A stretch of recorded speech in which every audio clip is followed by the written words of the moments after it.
Hi hello ನಮಸ್ತೆ, welcome to Mamma's ಅಭಿರುಚಿ channel.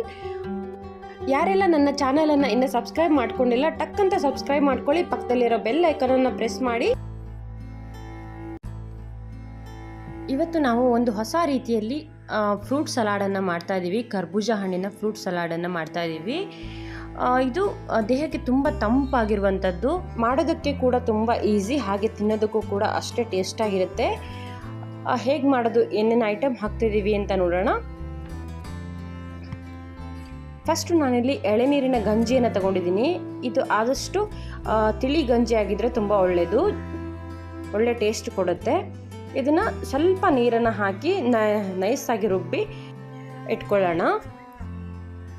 ಆಮೇಲೆ ಇಲ್ಲಿ ಕಸ್ಟರ್ಡ್ ಪೌಡ್ರ್ ಮಾಡ್ಕೊಳ್ಳೋದಕ್ಕೆ ಒಂದು ಸ್ವಲ್ಪ ಬಿಸಿ ಹಾಲಿಗೆ ನಾನು ಒಂದು ಅರ್ಧ ಗ್ಲಾಸಷ್ಟು ಬಿಸಿ ಹಾಲನ್ನು ತಗೊಂಡು ಅದಕ್ಕೆ 2 ಸ್ಪೂನಷ್ಟು ಕಸ್ಟರ್ಡ್ ಪೌಡ್ರನ್ನ ಹಾಕಿ ಚೆನ್ನಾಗಿ ಮಿಕ್ಸ್ ಮಾಡಿ, ಗಂಟಿಲ್ದೇ ಇರೋ ರೀತಿ ಮಿಕ್ಸ್ ಮಾಡಿ ಇಟ್ಕೊಳ್ತಾ ಇದ್ದೀನಿ.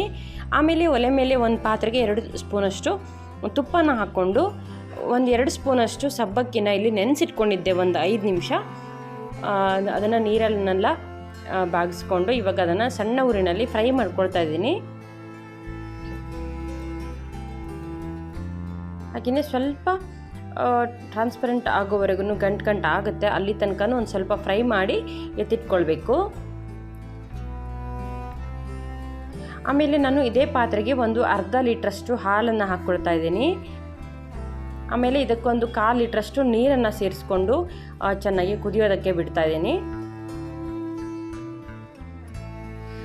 ನಂತರ ಕುದ್ದ ಮೇಲೆ ಸಬ್ಬಕ್ಕಿನ ನಾವು ಬೇಯಿಸಿಟ್ಕೊಂಡಿದ್ವಲ್ಲ ಅದನ್ನು ಹಾಕ್ಕೊಂಡು ಅದನ್ನು ಕೂಡ ಬೇಯಿಸ್ಕೊಳ್ಳೋಣ. ಹಾಲಲ್ಲೇ ಗಂಟೆಲ್ಲ ಹೋಗೋ ರೀತಿ, ಗಂಟು ಹೊಡೆಯೋದನ್ನ ಚೆನ್ನಾಗಿ ಬಿಡಿಸ್ಕೊಳ್ಳೋ ರೀತಿ ತಿರ್ಸ್ಕೊಳ್ಬೇಕು. ಈ ರೀತಿ ಸ್ವಲ್ಪ ಮಾಡಿದರೆ ಗಂಟೆಲ್ಲ ಬಿಟ್ಕೊಳ್ಳುತ್ತೆ, ಅಂಟಿರುತ್ತಲ್ಲ ಅದೆಲ್ಲ ಚೆನ್ನಾಗಿ ಬಿಟ್ಕೊಳ್ಳುತ್ತೆ. ಸ್ವಲ್ಪ ಚೆನ್ನಾಗಿ ಬೇಯಬೇಕು, ಅಲ್ಲಿ ತನಕ ಮೀಡಿಯಮ್ ಫ್ಲೇಮಲ್ಲಿ ಬೇಯಿಸ್ಕೊಳ್ಳೋಣ. ನಂತರ ಅದು ಬೇಯ್ತಿರುವಾಗಲೇ ನಾವು ಎಳೆನೀರು ಗಂಜಿನ ತಿರ್ಸಿಟ್ಕೊಂಡಿದ್ವಲ್ಲ ಇದನ್ನು ಸೇರಿಸ್ಕೊಳ್ಳೋಣ. ಎಳೆನೀರು ಗಂಜಿ ಇದರಲ್ಲಿ ತುಂಬ ಒಳ್ಳೆ ಫ್ಲೇವರನ್ನು ಕೊಡುತ್ತೆ. ಎಷ್ಟು ಚೆನ್ನಾಗಿ ಫ್ಲೇವರ್ ಕೊಡ್ತಾ ಇರುತ್ತೆ ಅಂತಂದರೆ ನಮಗೆ ಎಳೆನೀರನ್ನೇ ಗಂಜಿನೇ ತಿಂತಾ ಇದ್ದೀವಿ ಅಂತ ಅನಿಸುತ್ತೆ, ಅಷ್ಟು ಫ್ಲೇವರ್ನೇ ಕೊಡುತ್ತೆ. ಸ್ವಲ್ಪ ಹಾಗೆಯೇ ಸಣ್ಣ ಊರಿನಲ್ಲಿ ಬೇಯಲಿಕ್ಕೆ ಬಿಟ್ಟರೆ ಸಾಕು. ಆಲ್ಮೋಸ್ಟ್ 3/4 ಭಾಗ ಸಬ್ಬಕ್ಕಿ ಬೆಂದ ಮೇಲೆ ಎಳೆನೀರು ಗಂಜಿನ ಮತ್ತು ಪೇಸ್ಟನ್ನು ಮತ್ತು ನಾವು ಕಟ್ ಮಾಡಿ ಇಟ್ಕೊಂಡಿರ್ತೀವಲ್ಲ ಎಳೆನೀರು ಗಂಜಿ ಪೀಸಸ್ನ ಇದನ್ನು ಹಾಕ್ಕೊಂಡ್ರೆ ಸಾಕಾಗುತ್ತೆ. ನಮಗೆ ಇಲ್ಲಿ ಗಂಜಿ ತುಂಬ ಬೇಯಬೇಕು ಅನ್ನೋ ಅಗತ್ಯ ಇಲ್ಲ, ಅದು ಹಸಿ ಫ್ಲೇವರ್ ಕೊಟ್ರೇ ತುಂಬ ಚೆನ್ನಾಗಿ ಇರುತ್ತೆ. ಇವಾಗ ಚೆನ್ನಾಗಿ ಬೇಯಬೇಕು. ಎಷ್ಟು ಮಟ್ಟಿಗೆ ಅಂತಂದರೆ ಸಬ್ಬಕ್ಕಿ ಟ್ರಾನ್ಸ್ಪರೆಂಟ್ ಆಗೋ ತನಕ ನಾವು ಇದನ್ನು ನೀಟಾಗಿ ಬೇಯಿಸ್ಕೊಳ್ಬೇಕು.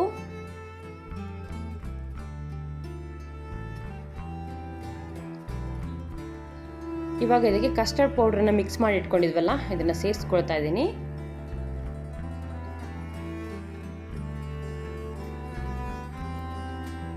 ಕರ್ಬೂಜ ಹಣ್ಣು ಎಲ್ಲರಿಗೆ ಗೊತ್ತಿರುವ ಹಾಗೆ ತುಂಬ ತಂಪು, ಇದರಿಂದ ತುಂಬ ಉಪಯೋಗಗಳಿದೆ. ನಾನು ಹಿಂದಿನ ವಿಡಿಯೋದಲ್ಲಿ ಜ್ಯೂಸನ್ನು ಮಾಡಿದಾಗ ಅದರ ಉಪಯೋಗಗಳು ಏನೇನಿದೆ ಅಂತೆಲ್ಲ ಹೇಳಿದ್ದೀನಿ. ಒಂದ್ಸಲ ಆ ವಿಡಿಯೋನು ಕೂಡ ನೋಡ್ಕೊಂಡು ಬನ್ನಿ, ಯಾರೆಲ್ಲ ನೋಡಿಲ್ಲ ಅವರು ನೋಡ್ಕೊಂಡು ಬನ್ನಿ. ಇವಾಗ ಆಲ್ಮೋಸ್ಟ್ ಬೇಯ್ತಾ ಇದೆ. ಇವಾಗ ಇದಕ್ಕೆ ನಾನು 1 ಕಪ್ಪಷ್ಟು ಬೆಲ್ಲನ ಸೇರಿಸ್ತಾ ಇದ್ದೀನಿ.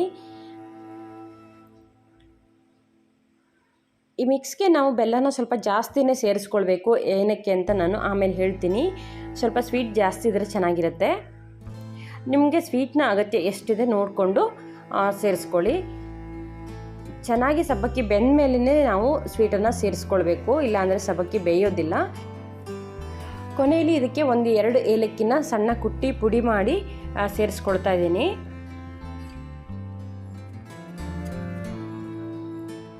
ಸ್ವಲ್ಪ ಕುದ್ದ ನಂತರ ಇದನ್ನು ಆಫ್ ಮಾಡಿ ಕಂಪ್ಲೀಟಾಗಿ ತಣ್ಣಗಾಗೋದಕ್ಕೆ ಬಿಡಬೇಕು. ಸ್ವಲ್ಪ ತಣ್ಣಗಾದ್ಮೇಲೆ ಇದನ್ನು ಫ್ರಿಜ್ಜಲ್ಲಿಟ್ಟು ಸಂಪೂರ್ಣವಾಗಿ ಕೂಲ್ ಮಾಡಿದ್ರೂ ತುಂಬ ಚೆನ್ನಾಗಿ ಬರುತ್ತೆ. ಇಲ್ಲ ಅಂದರೆ ಹೊರಗಡೆ ಇಟ್ಟು ರೂಮ್ ಟೆಂಪ್ರೇಚರ್ಗೆ ಬರುವಷ್ಟು ಕೂಲ್ ಆದರೂ ಮಾಡಬೇಕು. ಚೆನ್ನಾಗಿ ಬೆಂದ ನಂತರ ನೀವು ಆಫ್ ಮಾಡಿ ಕನಿಷ್ಠ ಒಂದು ಅರ್ಧ ಗಂಟೆ 3/4 ಗಂಟೆ ಆದರೂ ಇದನ್ನು ಹಾಗೆ ತಣ್ಣಗಾಗೋದಕ್ಕೆ ಬಿಡಿ. ನೋಡಿ ಈ ಸ್ಟ್ರಕ್ಚರ್ ಇದ್ದರೆ ನಮಗೆ ಕರೆಕ್ಟಾಗಿ ಬರುತ್ತೆ, ಇಷ್ಟು ದಪ್ಪ ಇರಬೇಕು. ಇವಾಗ ನಾನು ಇದನ್ನು ಹಾಗೇ ಆಚೆ ಇಟ್ಟಿದ್ದೆ. ಸ್ವಲ್ಪ ತಣ್ಣಗಾದ ಮತ್ತೆ ಫ್ರಿಜ್ಜಲ್ಲಿಟ್ಟು ಸ್ವಲ್ಪ ಕೂಲ್ ಮಾಡ್ಕೊಂಡಿದ್ದೀನಿ. ಇಷ್ಟು ದಪ್ಪ ಇದ್ದರೆ ಸಾಕಾಗುತ್ತೆ. ಇವಾಗ ನಾನು ಇದಕ್ಕೆ ಕರ್ಬೂಜ ಹಣ್ಣನ್ನು ಕಟ್ ಮಾಡಿಕೊಂಡು ಸಣ್ಣ ಸಣ್ಣ ಪೀಸ್ ಮಾಡಿಕೊಂಡು ಸೇರಿಸ್ಕೊಳ್ತಾ ಇದ್ದೀನಿ.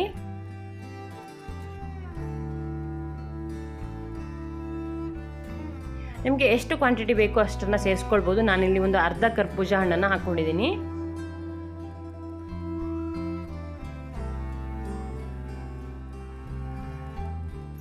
ಕರ್ಬೂಜ ಹಣ್ಣನ್ನು ಯಾವುದೆಲ್ಲ ರೀತಿಯಲ್ಲಿ ತಗೊಂಡ್ರೂ ಕೂಡ ಆರೋಗ್ಯಕ್ಕೆ ತುಂಬಾ ಒಳ್ಳೆಯದು.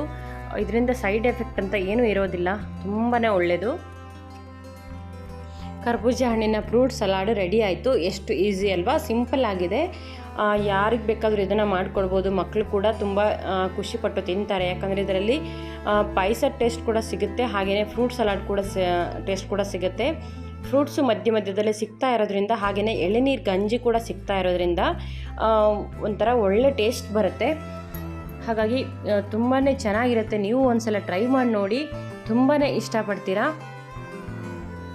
ಹಾಗಿದ್ರೆ ಇವತ್ತಿನ ವಿಡಿಯೋ ನಿಮಗೆಲ್ಲ ಇಷ್ಟ ಆಯಿತು ಅನ್ಕೋತೀನಿ. ಇಷ್ಟ ಆಗಿದ್ರೆ ಒಂದು ಲೈಕ್ ಕೊಡಿ, ಫ್ರೆಂಡ್ಸು ಫ್ಯಾಮಿಲಿಯೊಂದಿಗೆ ಶೇರ್ ಮಾಡಿ. ನನ್ನ ಚಾನಲನ್ನು ಯಾರೆಲ್ಲ ಇನ್ನೂ ಸಬ್ಸ್ಕ್ರೈಬ್ ಮಾಡ್ಕೊಂಡಿಲ್ಲ ದಯವಿಟ್ಟು ಸಬ್ಸ್ಕ್ರೈಬ್ ಮಾಡ್ಕೊಳ್ಳಿ. ಒಂದೊಳ್ಳೆ ರೆಸಿಪಿಯೊಂದಿಗೆ ಮತ್ತೆ ಬರ್ತೀನಿ. Thank you for watching. Have a nice day.